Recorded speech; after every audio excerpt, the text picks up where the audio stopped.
একদল বাঁদর রোজ একটি কৃষকের ক্ষেত থেকে ভুট্টা চুরি করে খেত। তো কৃষক স্বভাবতই লাঠি নিয়ে তাদের পিছনে তাড়া করে বেড়াতো।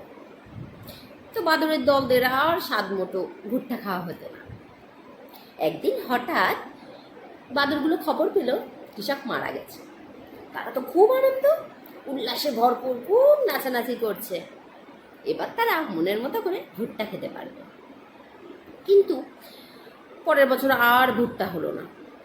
ক্ষুধার্ত বাঁদরের দল অচিরেই বুঝতে পারল যে সেই কৃষক যিনি মারা গেছেন সেই তাদের জন্য ভুট্টা উৎপাদন করছিলেন। আজ সে নেই, তাই আজ আর ভুট্টাও নেই। এর থেকে কিন্তু আমরা খুব সুন্দর একটা শিক্ষা পাই।